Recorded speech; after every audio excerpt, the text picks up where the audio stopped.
Doubling Down is back, and we have some Kentucky Derby points on the line, and Vinny and I are going to try to give you a winning daily double ticket for Saturday, November 29th. Stay tuned.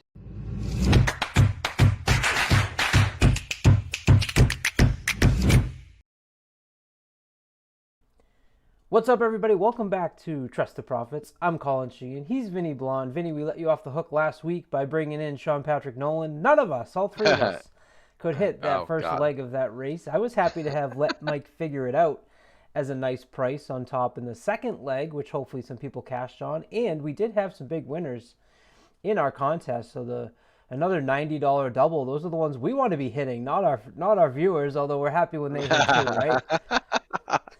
Yeah. Last week was tough. They're claiming races for a reason. You never know who's gonna show up, and that's what I went with consistency, and the horses that were consistent. I mean, they weren't even. They were. I think the one horse I picked hadn't finished out of the money at the distance in like 9 tries, and I'm pretty sure is still running. So, It was rough for all of us, so don't be yep, ashamed. yep. Unfortunately, Vinny, I've joined you now on the negative side of our 2025 results. So we're Oh, both now in the red, and now we've got work cut out for us. yeah. Now we only got a few weeks left. Yeah, hopefully we can get back in the positive. We're still not far away. I mean, we're definitely both within striking distance. No, it only takes one, right? Yep. That's all we need to get in. And this week's race is the Kentucky Jockey Club Stakes at Churchill. It's a mile and a 16th. Points are on the line for the Kentucky Derby standings: 10-5, 3-2, and 1. Vinny, I always kind of like to think this the true start of the race for the 2026 Kentucky Derby, because to me the Breeders' Cup Juvenile is kind of the end of the 2-year-old season, although they're still 2-year-olds as they run on this Saturday. From a mental standpoint, it's like, all right, this is your, if I compare it to the NFL, it's your preseason game, and then the Lecomte is like week one. Is that how you kind of view it too? Yeah, I mean these 10-point races are all kind of like you said, like the preseason. I feel like these horses that usually run in some of these 10-point preps. I mean, last year we did have Sovereignty run in the Street Sense. Um, but I feel like in years past, is these 10-point preps have kind of become less and less relevant. So it is nice to see, but usually I feel like lately we've seen horses do really well in these 10 and like the uh like the 10-point preps, and then I think there's a couple random 20-point preps that they've done well in, and then when they get to the bigger ones they kind of decline. So I don't know if we'll see the Derby winner this weekend, but hopefully at least one of these horses will make the gate. That would be pretty cool. Absolutely, and it's pool two of your Kentucky Derby early wagers as well. So what I like to do, tip for all you out there, which I sent to you, Vinny, is you might not want to put a wager in, but they give you the past performances for all these 2-year-olds. So it's great to stick in your file, put in your notebook, and start to get a sense of who all the 2-year-olds are. And it kind of gives you a leg up as these horses start to turn onto the racetrack in January and February. You've already kind of got a good sense because it can be hard to keep track of, other than the big names that pop off like Ted Noffey or the ones that run in the Breeders' Cup Juvenile, or maybe one that we'll see this weekend. It's That's what I like to do, is go through and see where are they going to be coming from, and I hold on to all those wager pool past performances because it's good to look through. Yeah, yeah, definitely good to look through. I mean, they are tough wagers. I mean, like right now, like Ted Noffey, I believe, is 6-1. Yeah, that's I, tough. like sure, you can get him at 6-1 now. You're pro in like if he goes on an absolute tear and just wins everything under the sun starting as a 3-year-old, 6-1's gonna look like a little value. But realistically, on Derby Day, he's gonna be at least 2-1, even if he does that. Maybe 9-5. So like you're still like I don't know the 6-1 6 months out seems a little rough on him. Whereas some of these others, if you like one of these horses that has only started once and is on there and is 50, 60, 70-1, it's worth it. It's worth a couple bucks every now and again. Again, you might get lucky. I usually wait for like Derby Pool 3 or 4, uh, when you kind of know a little bit, but like there's still that horse that could absolutely pop off. I remember, I forget what Derby pool it was when Justify first got added on there. And like it was kind of like, all right, like it was after the maiden win. It was like, all right, like this horse could be for real. And people started jumping on him then. I think he closed the Derby future wagers at like 5-1, which was better than the 3-1 he went off on Derby Day. Hmm. So like, you can get a little bit of value, but in my opinion, it's better to look for that value towards the Derby rather than 6 months out where these horses are, one bad start and they're just completely off the trail. I kind of like to play the sire bet because you know you're going to get some coverage with more than just one horse, and I think that's fun to follow along because you might Yep. get to Derby Day and have 3 or 4 horses who you didn't expect, You, especially in November. sometimes sire pays better than the straight horse, which is Yep. crazy. Like you could get like into I don't know how it was last year with Into Mischief with Sovereignty. But like I know in years past, like there's been times where like the Derby winner's future is like 8-1 or something. In the sire pool, they're like 25-1. So that's another pool that's worth looking at. Yeah, that's why you take those past performances of all the 2-year-olds, maybe get a sense of who the sires are that you might like, and take the sire instead of the specific horse, because that way, like you said, your horse gets hurt or runs a race and they pull him off. Your bet's not Hmm. completely dead because you might have 4 or 5 more horses that are coming down the pike, and it's a little bit of a all your eggs in one basket versus maybe spreading it out a little bit. Vinny, there is a 99-1 horse in the Derby Future Pool who I decided to single on this week's Daily Double. So we'll have to dive right in as we head to Churchill Downs. We're going to do race 10 and 11. The first race is the Kentucky Jockey Club Stakes, the one that we had just been talking about. Field of 7. I singled here.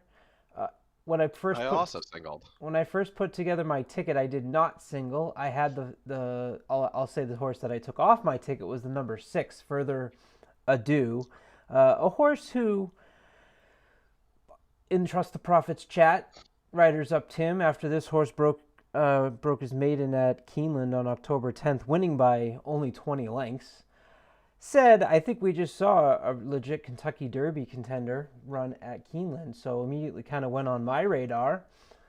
Went through the past performances. This horse had a standout 114 Equibase speed figure last out. Just ran a monster race. And for me, it was like, well, I'm absolutely keeping that horse on my ticket. But then, Vinny, as I started to go through and put together my ticket, I decided, does this race feel a little too much like a big jump? Because when you go back, like this race jumped off the page and was absolutely monster. But the first 2 races were at Saratoga, 6 furlongs, 7 furlongs, and was a 78 and a 69 Equibase speed figure, finishing third and fifth. And that fifth place finish, for a little hint, is behind the horse who I'm going to end up singling. So, what were your thoughts on the 6th Further Ado? You did not put him on your ticket. He's not your single. I know he is not my single. He was.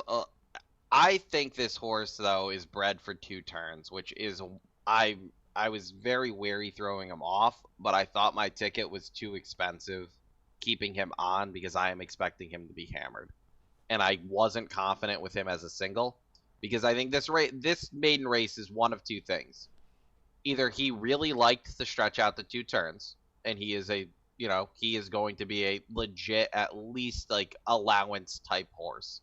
I don't know if we're gonna say I don't know if I'm gonna say the stakes level yet. He did win by 20 lengths. This field, though, from what I looked at, hasn't really come back and done much. Mm-hmm. So I think he put away a bad field. He's a very well bred horse, but I definitely think with his pedigree, he appreciated the stretch out the 2 turns. But like you said, can we really expect him to run another triple digit number as a 2-year-old? I don't know. That's kind of where I was like, you know what? I'm gonna take a stand here against him. He's 7-5. If he wins this, great. He's gonna be, I'm still, for the most part, I feel like on the Derby trail, I'm gonna be able to get this value back on him. Unless for some reason he's put in some super soft spots and goes off at, like 3-5. But I feel like it's hard to see him replicating that number. But I think the first 2 races kind of can just draw a line through him, especially if he runs well here today, because it's a 2-turn race. So I did throw him out. but kind of just because of value. Yeah, I felt the same way. These are the perfect opportunities that these horses have. These huge efforts. They go off the next race 7-5, and you can beat them with a nice horse at 6-1 or 8-1, or just a horse who has some up and coming value. So where did you go with your single? I went with the number 7 Universe as my single for Kenny McPeek, which I'm always wary about singling McPeek horses. I really like this horse, though. I had this horse on debut at Saratoga. He came back, and he came back in the Champagne, and he lost to Napoleon Solo, who that track that day was just playing fast. Napoleon Solo just went out in front. Nobody caught him. Went 22 44 107, ran a very very fast pace. And then he comes back after and runs in the street sense, and he loses to a horse that I actually really think might be good on the Derby trail in Incredible. I actually really like Incredible. Hmm. So I would have taken Incredible against this field. He won the I thought this race was really good. He finished second, but he was well bet. It's not like he was 30-1 and randomly ran up for second, and I'm not getting value today on him. He went off at 7-5 last time out, and now I'm getting now I'm gonna get like 4-1. I'm fine with that. But yeah, I mean, I thought this was a great effort from Incredible here to win this race, but I don't think Universe ran a bad race. I didn't think this race was bad. I didn't think this race was bad at all. Like he ran a very good race. He just got run down by a horse who I think is going to be very very good, and I'm going to keep an eye on. So I singled Universe here just for between value and the horse he lost to last time I think is just better. My concern watching that replay when I did my handicapping was I agree with you. I'm a big fan of Incredible. I was a little worried at how much it looked like they made this horse work to go 24-48, and then he looked kind of tired in the gallop out. And at 2-year-olds, this is kind of where if you're going to go against a horse like this 6, I want to watch the other horses and see what is the effort that they're being asked to do in order to, and how their performance is, right? So that was the exact note that I wrote down. I did like that last race was at a mile and a 16th, and the 92 speed figure is nice. Increasing speed figures on it, 82, 86, 92. So that progression feels a lot better to me than the number 6 who goes 68, 70, and then 114. And it's like, well, that came out of nowhere. And is the horse going to do that again? So I took a very, I guess I'll say similar horse when you look at the past performances in the number 4. That's who my single's going to be. Soldier and Diplomat has, like this angle here when the sire's price is less than $25K and they pay more than $250. They paid $950,000 for this Army Mule. Steve Asmussen, Tyler Gaffleone. Tyler's back aboard. This horse raced and won won by 9 lengths last time out. But it was the way in which he did it, Vinny. That's what really kind of caught my eye, which he's the number 6 here. And it just reminds me of just that nice, steady, calm jockey who's not really doing much, and the horse is just doing the work. And that's kind of what I looked at as I put my 2 tickets together. I wanted those horses that had kind of displayed that talent. This race also was at Churchill Downs. Now, granted, it was a 1-turn mile, but he destroyed this last field. I guess we could say the same thing that you said is who did he beat, which is what we said with the number 6. This horse ran a 4 on Thorograph. That's what came back on this race here. And that's actually been the key to the winners of the last couple weeks that I've mentioned in looking at the race.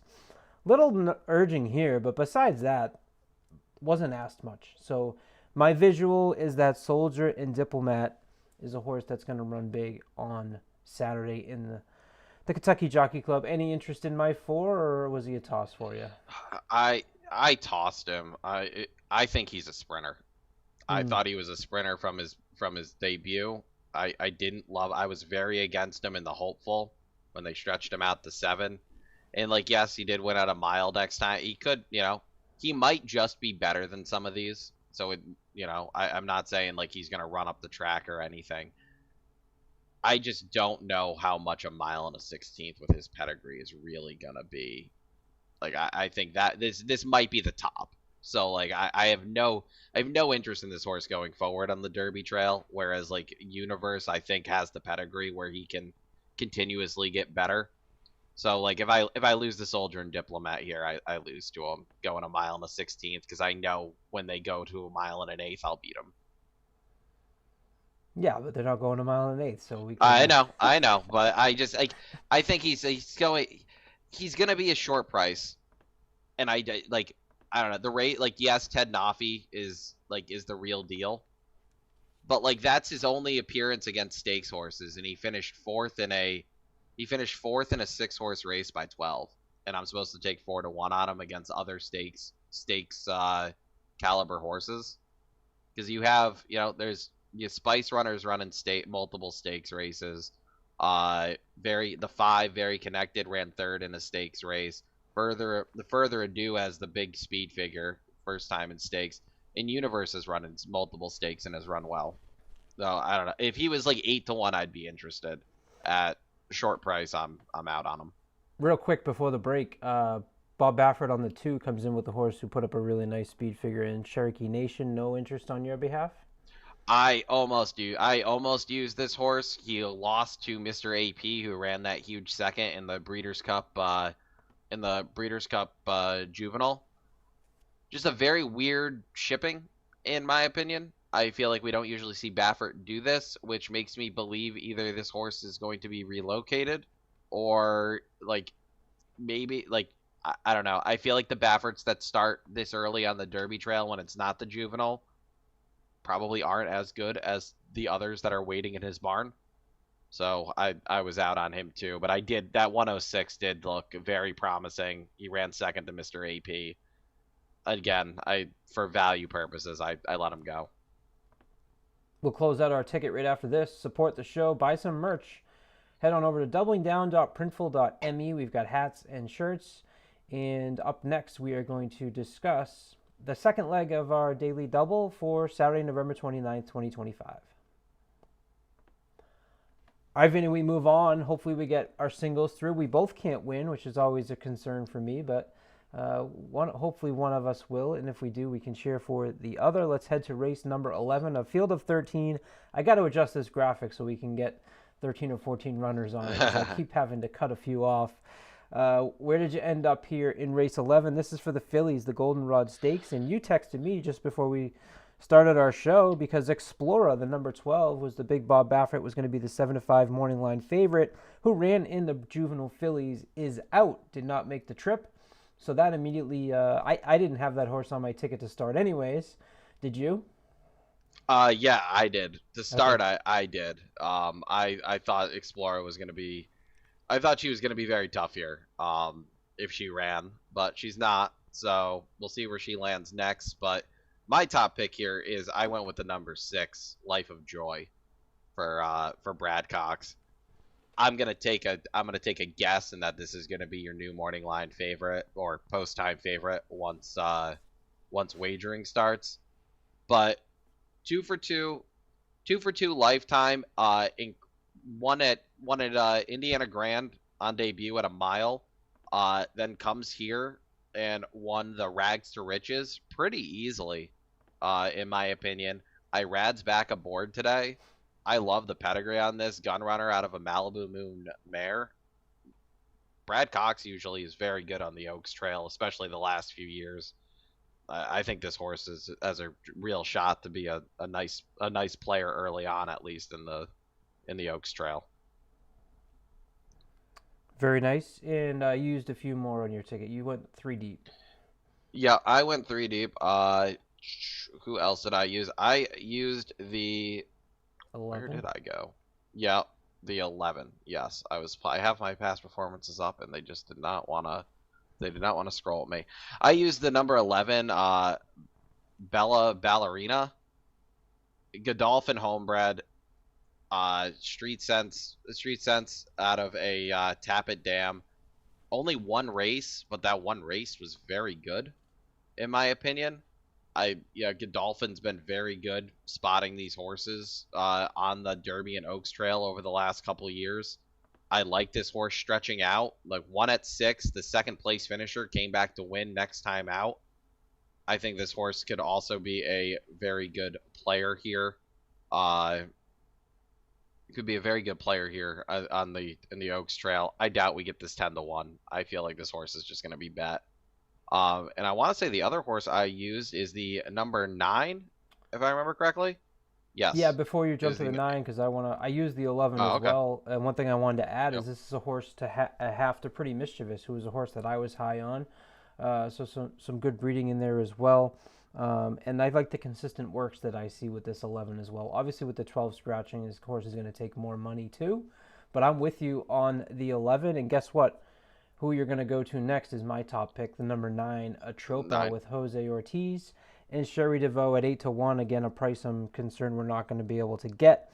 Into Mischief with Bernardini on the dam side isn't great with 2-year-olds, but the second place winner came back in Atropa's last race, came back to win. The last place and third place finishers both in that last race both came back to finish second as well. So the race that you see in which the horse won by 10 lengths at Keeneland on October 9th was a little luggy in the, I don't know if you watched that replay, but the horse wanted to Yeah. go into the rail coming down the stretch, which is a little bit of a concern. Jose stays aboard, but the winning by 10 lengths in a race where 3 horses came back to have pretty good efforts right at back intrigued me enough to put the number 9 Atropa on top for me, and you're going to use as well. It's also 1-for-1 at the distance. Yeah, that was what it was for me. Already has a win at the distance. That race, multiple horses have come back to win, and she won by 10, so noteworthy. In my opinion, especially as 2-year for 2-year-old fillies, like that's always a good sign when these horses win and the horses they beat come back to run big. Jose stays on. I like the pedigree. Again, I don't know how great it is. I also am always a little bit weary of the Stone Street bred horses that they sell. They sold her for 450. She's Stone Street usually keeps their good ones. I feel like it's not too common where you see a Stone Street bred horse owned by somebody else that makes a ton of waves. So that was my one concern, but that last race was very good. So I thought like you said, we're not going to get that 8-1, but we might get 6-1. I don't know how heavy this horse will be bet personally. Just because the first race wasn't great in the slop at Saratoga, and I feel like with the Brad Cox runner in there, I think that's where a lot of the money will go. So I think we might get 5-6-1 on the 9. Let's give him a 15-1. My next up was the number 1, Baraka, for Brendan P. Walsh, who's 2-for-2 at Churchill Downs. Nice Equibase speed figure last out of a 92. This is an Oscar performance, baby. Shout out to Sean Patrick Nolan. $550,000 purchase, a horse that has been able to kind of sit off.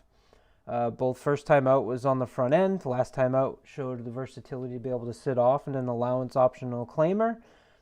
15-1, I'll take my shot here. Yeah, I actually almost used this one too. Oh, cool.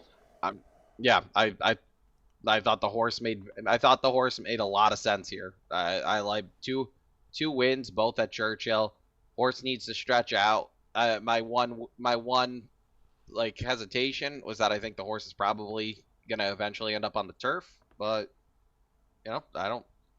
At 15-1, I can't fault you for using. Again, I didn't know how many more I could add with if I don't get through that first leg, I don't know how great my ticket's going to look. So I kept my ticket pretty short this week. The last one I'll use, so I'm using 4 in this leg, the 1, the 9, the 11, and the last one I'm using is the 5. This is the 5's last race. He's the number 8 with Joel Rosario aboard. This is the Belmont at Aqueduct, a $200,000 stakes race. Horse is 2-for-2. Vinny, look at the jockey on this one. I talked about last race, kind of watching these 2-year-olds. Rosario doesn't even move on this horse. Let me count the ways. 87 with a 92 Was brushed at the start. This was just a really impressive race for Yalpon. We've talked about Yalpon being a really impressive sire here early.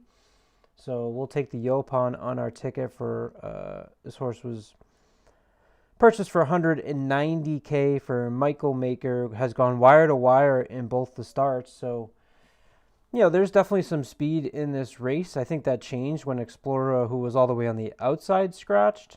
But you get some speed from the 9, the number 2, the number 7, and then obviously this number 5 as well. But hey, maybe if this 5 is the fastest, having to put up those numbers of 23 and 46 and not even be asked, why not? Yeah, the reason I didn't include this horse was the distance. I'm curious to see how far these Yalpons really want to go. So that's honestly why I tossed this one. It would not surprise me at all. And like if this one wins going a mile and a 16th, I think the rest of the, you got to keep an eye on them all stretching out, because like you said, the Yalpons have looked very, very good going 6, 7, and like this race was a 1-turn mile at Aqueduct. So we'll see. 6-7, I love it. Getting that in just before the end of the show. When you get a 7-year-old like me, you hear it all the time. Here's our tickets. I'm going 4 with the 1, 5, 9, 11. It'll cost you $4. Vinny's going to go 7 with the 6, 9, and 11. Stay tuned. It's a race for Derby points, Vinny, so that certainly adds to some excitement. This airs on Friday. Hope everybody had a great and wonderful Thanksgiving, including yourself. And we'll talk to you next time right here on Doubling Down with Colin and Vinny.